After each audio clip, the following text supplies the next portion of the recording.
December 24th, 1950, Christmas Eve. The temperature plunges to minus 25 degrees Fahrenheit. The port city of Hungnam, North Korea, stands on the edge of oblivion. Behind the last defensive perimeter, over 100,000 refugees press against the docks, their breath forming clouds of desperation in the frozen air. Children cry. Mothers clutch infants wrapped in rags. Old men lean on makeshift canes, their faces etched with the exhaustion of a 60-mile march through mountains controlled by an enemy that shows no mercy. The sea offers the only escape, but there aren't enough ships. There will never be enough ships. And in the chaos of this massive evacuation, one Marine, first lieutenant, who should have been commanding a rifle platoon, is about to make a decision that will haunt him for the rest of his life and save more souls than any single warrior in modern military history. If you're captivated by untold stories of heroism from World War II and the Korean War, hit that subscribe button right now and smash the like button. Drop a comment below telling us which war hero we should cover next. Your support keeps these incredible stories alive. His name was Leonard LaRue, but the world would come to know him by another name entirely. At 43 years old, he was older than most Marines in combat, a merchant mariner turned naval officer who had survived the Battle of Okinawa 5 years earlier. LaRue stood on the bridge of the SS Meredith Victory, a freight shipper, Victory-class cargo vessel designed to carry supplies, not people. The ship measured 455 feet long with a beam of 62 feet, built for durability in the final years of World War II, launched in 1945 from the shipyards of Baltimore. She had 5 cargo holds, a crew of 47, and absolutely no facilities for passengers. No bunks below deck, no galleys equipped to feed thousands, no medical facilities, no lifeboats sufficient for more than her crew. By every regulation, by every maritime law, she could legally carry 12 passengers in addition to her crew. 12 LaRue looked at the masses on the dock, 15,000 refugees and counting, with more streaming into Hungnam every hour, fleeing south from the Chinese forces that had crossed the Yalu River in overwhelming numbers just weeks before. The largest military retreat in American history was underway. The Chosin Reservoir campaign had turned into a fighting withdrawal. Marines and soldiers conducting what they called advancing in a different direction, but everyone knew the truth. They were running, and they were leaving an entire civilian population to face communist retribution. The United Nations evacuation from Hungnam represented one of the largest sea lifts in military history. Between December 15th and December 24th, 1950, the U.S. Navy evacuated 105,000 troops, 98,000 refugees, 17,500 vehicles, and 350,000 tons of cargo. But the numbers didn't add up. The ships were full, the last vessels were preparing to leave, and thousands remained on the docks, their hopes dimming with each passing hour. American and South Korean officials had established a selection process. Priority went to government officials, to those with connections, to the young and able-bodied who might serve in the army. The old, the infirm, the very young, without parents, they faced abandonment. LaRue had received his orders. Load military cargo. Prepare to evacuate American advisors and essential personnel. Depart by nightfall. The Chinese People's Volunteer Army was closing in 14 divisions, nearly 150,000 soldiers, pushing the United Nations forces back toward the sea. Artillery could already be heard in the mountains. Communist forces had a reputation for brutal reprisals against civilians who had cooperated with or fled toward American forces. Everyone on that dock knew what awaited them if they stayed. The Marine lieutenant watched a mother trying to push her children through the crowd toward the gangway of another ship. He watched an elderly man collapse on the frozen concrete, too weak to continue. He watched guards turning people away, following orders, maintaining order in the face of chaos. And something inside Leonard LaRue made a calculation that had nothing to do with regulations or orders or the mathematics of capacity. He turned to his crew. "We're taking them all." His executive officer stared at him. "Sir, we don't have the capacity. We don't have the supplies. We'll be overloaded beyond any safe. We're taking them all," LaRue repeated. "Every single person we can fit." What LaRue understood with his training at the Merchant Marine Academy and his years at sea had taught him was that capacity is a flexible concept in a crisis. Ships don't sink from too many people. They sink from poor seamanship, from panic, from loss of stability.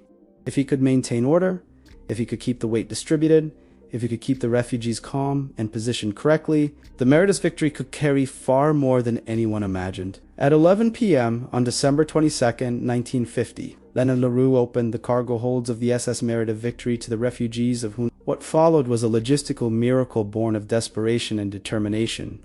The crew removed every piece of cargo, every vehicle, every crate of supplies. They created makeshift ladders into the holds. They organized the refugees into groups, directing them into every available space the 5 cargo holds. The decks, the passageways, even spaces normally reserved for machinery and storage. The refugees came aboard in a river of humanity.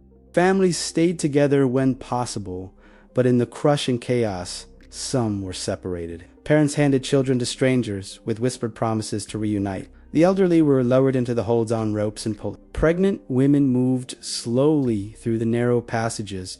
LaRue positioned crew members throughout the ship to maintain order, to prevent panic, to ensure the weight remained balanced. As a mariner, he knew that a ship can handle enormous weight if it's properly distributed. But a shifta, sudden movement of mass from one side to the other, can capsize even a large vessel. Hour after hour, the boarding continued. 1,000 refugees. 2,000. The holds filled. Still, they came. LaRue directed them to the decks. 3,000, 4,000. The ship sat lower in the water, her freeboard the distance from the waterline to the deck shrinking with each 100 people who climbed aboard. At Chusami Point, the numbers stopped making sense. No one was counting anymore. The focus was simple. Keep them coming. Keep them Safi. Keep the ship stable. By dawn on December 23rd, the SS Meredith Victory carried an estimated 14,000 human beings. Some accounts place the number at 14,005. Others suggest it reached as high as 14,500. The exact figure was never definitively recorded in the chaos of departure. But what is certain is this. Leonard LaRue had loaded between 200 and 300 times the ship's legal passenger capacity. The Meredith Victory had become the most crowded ship in maritime history. Every square foot held people. Refugees stood pressed against one another in the holds, sat shoulder to shoulder on the decks, filled the corridors and spaces not designed for human occupation. In some areas, people could not sit or lie down. They simply stood, supported by the press of bodies around them. LaRue faced an impossible situation. He had no food for 14,000 people. The ship's stores could feed the crew for weeks, but would last less than a day, distributed among the refugees. He had no fresh water in quantities sufficient for this many souls. No medical supplies for the inevitable injuries and illnesses. No sanitation facilities. The ship's toilets numbered fewer than 10. Designed for a crew of 46. No heat in the holds, where the temperature remained below freezing, and he had no permission, no authorization, no orders covering this action. He had, in fact, directly violated his orders to load cargo and evacuate only essential personnel. If anything went wrong, if the ship sank from overloading, if people died from exposure or disease, if the vessel proved unseaworthy and had to be abandoned at sea, Leonard LaRue would face court-martial. His career would end, possibly his freedom as well. He gave the order to cast off. The SS Meredith Victory pulled away from Hungnam Harbor at approximately 6 a.m. on December 23rd, 1950. Behind her, the last ships of the evacuation were loading. Behind them, demolition teams were preparing to destroy the port facilities. 500,000 pounds of high explosives and aerial bombs that would, hours later, produce an explosion visible 50 miles away, ensuring that nothing of value would fall into communist hands. LaRue set course for Pusan, South Korea, approximately 450 nautical miles to the south, at the Meredith Victory's cruising speed of about 15 knots. The journey would take roughly 30 hours longer if weather or the ship's overloaded conditions slowed progress. 30 hours with 14,000 people aboard a vessel designed for cargo. 30 hours to keep them alive, to maintain order, to prevent panic, to keep the ship afloat. The first challenge emerged within hours. People needed water. The crew began rationing the ship's supply of a few sips per person, but it was immediately clear that this would not suffice. LaRue ordered the crew to produce water from the ship's evaporators, running them continuously, but the equipment could not keep pace with demand. Dehydration became a real threat, particularly for the elderly and the very young. Food was even more problematic. The crew distributed what they had: crackers, rice, canned goods, but the amounts per person were minuscule. Most refugees went hungry. Parents gave their portions to children, The crew gave their rations to the refugees. In the holds, people shared whatever food they had carried with them from the north, but most had fled with nothing. Hunger gnawed at everyone aboard. The cold was relentless. December in the Sea of Japan brings temperatures that can kill. In the unheated cargo holds, refugees huddled together for warmth, sharing body heat. The crew distributed blankets, but there weren't nearly enough. Some refugees had fled with winter clothing, but many wore only the light garments they had been wearing when they escaped. Hypothermia was a constant danger, particularly for the children and elderly in the lowest holds where no warmth penetrated. Sanitation became a crisis within the first 12 hours. With fewer than 10 toilets for 14,000 people, the facilities were immediately overwhelmed. The crew designated certain areas of the deck as latrines, but maintaining hygiene in such conditions was impossible. The smell became overwhelming. Disease was inevitable in such crowded, unsanitary conditions. The ship's small medical kit was absurdly inadequate for the population aboard, and then the babies started coming. In the crowded holds of the SS Meredith Victory, 5 women went into labor during the voyage. There was no doctor aboard, no midwife, no medical equipment for childbirth. The crew and other refugees did what they could, creating makeshift privacy screens from blankets, boiling water on jury-rigged stoves, offering what comfort and assistance, inexperience, and compassion could provide. The first baby was born in the forward hold on the evening of December 23rd. A boy, the mother, exhausted and weak, held him close, as other women helped clean the infant with scraps of cloth. There were no diapers, no baby formula, no proper blankets, but there was life. Born in the darkness of a cargo hold on a desperately overloaded ship fleeing communist forces. The refugees named the baby Meredith after the ship. The gender didn't matter, the name honored their salvation. 4 more babies followed over the next 24 hours.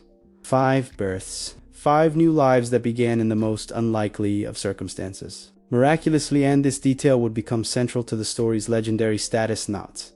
A single person died during the voyage, not from exposure, not from disease, not from the crush of bodies, not from complications of childbirth, in conditions that should have produced tragedy, that any reasonable prediction would have resulted in numerous deaths. 14,000 refugees became 14,005, and all survived. LaRue barely slept during the crossing. He remained on the bridge, monitoring the ship's performance, watching for signs of instability, scanning the horizon for threats.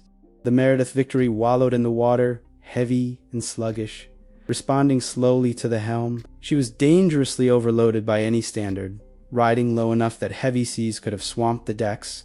But LaRue was an exceptional seaman. He adjusted course to avoid the worst weather, maintained speed when conditions allowed, reduced it when necessary to preserve stability. The crew worked continuously, moving through the ship to maintain order, to distribute what little food and water they had, to assist the sick, to help with the births, to calm fears. They were merchant mariners and naval officers, not trained for humanitarian operations on this scale, but they adapted, they improvised, they showed a dedication that matched their captains. Below decks, the refugees endured. They suffered from hunger, thirst, cold, and fear, but they maintained remarkable order. There was no panic, no riots, no desperate rushes that might have capsized the vessel. Parents calmed children. The strong helped the weak. Communities formed in the darkness of the holds. People who had been strangers days before now shared their last scraps of food, took turns sitting so others could rest, sang quiet songs to distract from the discomfort. This collective discipline saved them as much as LaRue's seamen. A ship this overloaded remains afloat through a balance of physics and human behavior. If the refugees had panicked, if they had stampeded from one side to the other, if chaos had broken out in the confined spaces, the Meredith's Victory would have capsized. But they trusted LaRue, they trusted his crew, and they maintained the order that kept them all alive. On the morning of December 24th, Christmas Eve, the coast of South Korea appeared on the horizon. The SS Meredith Victory approached Pusan harbor carrying 5 more souls than had departed Hungnam. LaRue maneuvered the sluggish vessel into port, and the unloading began. It took hours to disembark 14,005 refugees. They emerged from the holds blinking in the sunlight, weak from hunger and thirst, exhausted from the ordeal, but alive. All alive.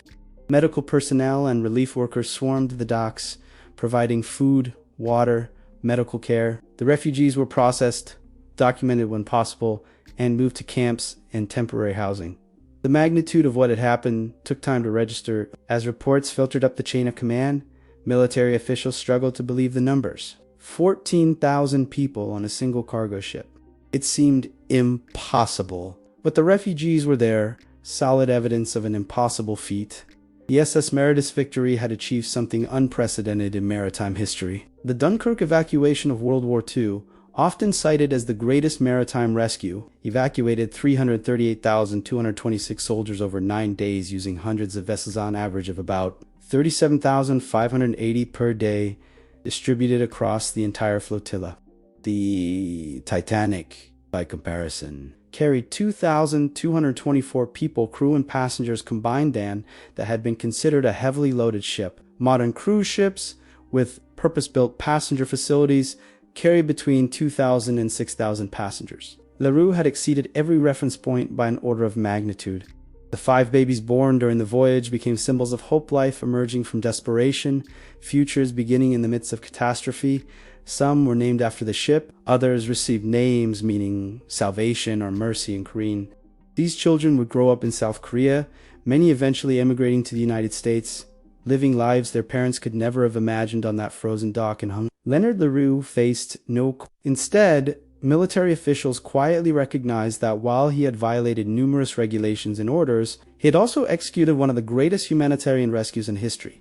The Navy issued no official commendation that action was too irregular, too far outside normal procedures. But among Marines and sailors, the story spread. LaRue became a legend, the merchant mariner who defied orders to do what was right. The aftermath of the Hungnam evacuation revealed its strategic and human significance. The 98,000 refugees evacuated in total, 14,005 of them on the Meredith Victory alone, represented a significant portion of North Korea's educated class. Its professionals, its Christian community, its political moderates. These were people who would have faced imprisonment, execution, or forced labor under communist rule. By evacuating them, the United Nations forces preserved human capital that would help rebuild South Korea. Many of the refugees became productive members of South Korean society. Some rose to prominence in business, academia, government. Several became wealthy and influential, never forgetting the desperate evacuation that gave them their chance at life. The children born on the ship, the Meredith babies, grew up with a unique origin story, a reminder that they existed because of one man's courage and compassion. But Leonard LaRue never sought recognition. He returned to merchant service, continued sailing, lived quietly. The story of the Meredith Victory remained relatively obscure for years, known primarily within military and maritime circles. LaRue spoke rarely of the event, deflecting credit to his crew and to divine providence. In 1954, Leonard LaRue made a decision that revealed the depth of his spiritual convictions. He left the merchant marine and entered the monastery. He became a Benedictine monk, taking the religious name Brother Marine, spending the rest of his life in prayer and contemplation. He rarely discussed his war experiences, considering them simply what any decent person would have done in similar circumstances. The Meredith Victory herself returned to service, carrying cargo across the Pacific. She sailed for another 20 years before being scrapped in 1993. No monument marked her service. No museum preserved her. She was, after all, just a cargo ship, one of hundreds of Victory-class vessels built during World War II. Her moment of greatness had lasted 3 days, and then she returned to the ordinary business of commerce. But the people she saved remembered. As the refugees prospered in South Korea and abroad, as they raised families and built businesses, they told their children about the American ship that rescued them. They told the story of Christmas Eve 1950, when they arrived in Pusan harbor alive against all odds. Some made pilgrimages to find LaRue to thank him personally, though the monk typically deflected their gratitude, insisting he had simply done his duty. In 2004, more than 50 years after the rescue, a group of Korean Americans who had been among the refugees began a campaign for recognition. They petitioned the U.S. government, wrote letters, gave interviews, determined that the world should know what Leonard LaRue and his crew had accomplished. Their efforts led to LaRue being awarded the Merchant Marine Distinguished Service Medal in 1960, the though by then he was Brother Marine, and he accepted the honor with characteristic humility. The Korean American community established scholarships in LaRue's name. They created monuments. In 2004, South Korea posthumously awarded him the Order of Merit for National Foundation, one of the nation's highest honors. At the U.S. Merchant Marine Academy, a ship model and plaque commemorate the Meredith Victory and her unlikely passenger manifest. Leonard LaRue Marinus died in 2001 at the age of 93. His obituaries in major newspapers finally told the story of the Meredith Victory to a wider audience. The numbers seemed impossible, even in print. 14,005 refugees on a cargo ship designed for a crew of 47 and a maximum of 12 passengers. But the records confirmed it. The survivors testified to it. The 5 babies born aboard by then in their 50s existed as living proof. The rescue of the Meredith Victory raises profound questions about duty, regulations, and moral choice. LaRue violated orders.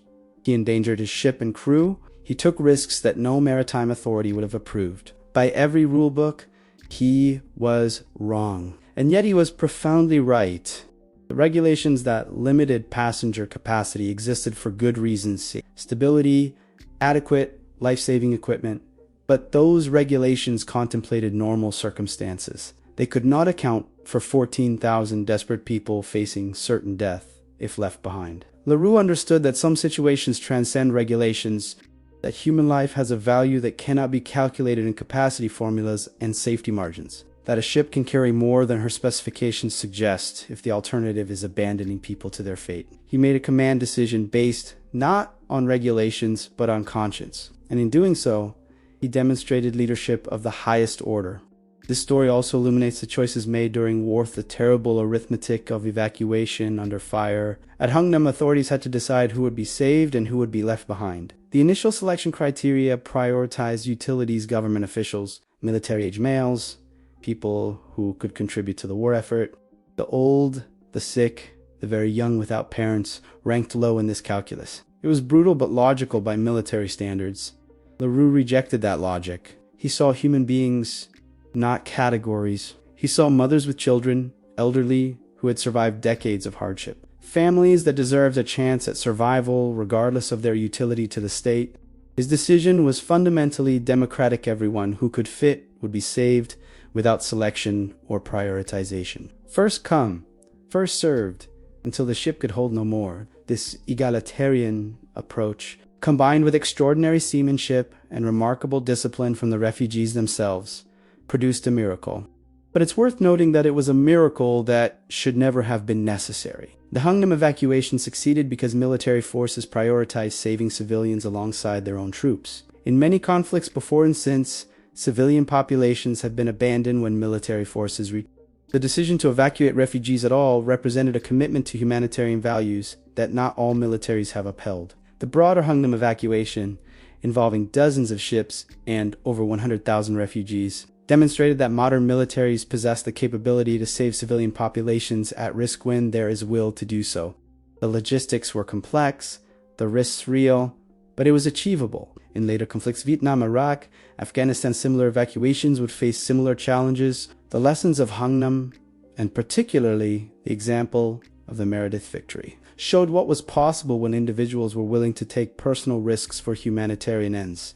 For the people of North Korea who remained behind, the consequences were catastrophic. The communist regime that took control imposed one of the most brutal dictatorships in modern history. The estimates vary, but hundreds of thousands, possibly millions, forced labor camps and famines in subsequent decades. The refugees who escaped had witnessed their homeland's descent and made the agonizing decision to flee, leaving behind extended family, property, ancestral homes. Many never saw their relatives again, separated by an iron border that remains impassable 7 decades later. The survivors carried guilt as well as gratitude. Why had they been saved when so many were left behind? What had they done to deserve their place on the ship? For some, this guilt became a driving force to honor those who didn't escape by building lives of meaning, by contributing to society, by ensuring that their rescue was justified by their subsequent actions. The 5 babies born on the Meredith Victory grew up with a particular burden and blessing. Their birthplace was legendary, their origin story remarkable, but it also marked them as representatives of a larger narrative. They became symbols of hope and renewal, living embodiments of life triumphing over circumstances designed to extinguish it. In interviews conducted decades later, several of these now elderly ship babies reflected on what it meant to have been born in those circumstances. One spoke of feeling a responsibility to live a life worthy of the sacrifice and courage that made his existence possible. Another described a sense of connection to the other 14,000 refugees, a shared bond that transcended normal relationships. A third simply expressed gratitude to LaRue, to his crew, to the strangers who helped his mother during childbirth in the darkness of a cargo hold. The story of the Meredith Victory endures because it represents something essential about human nature: capacity for extraordinary compassion in circumstances that seem designed to crush all mercy. Leonard LaRue had every excuse to follow orders, to load his authorized cargo and passengers, to depart on schedule. No one would have blamed him. The evacuation was already stretched beyond capacity.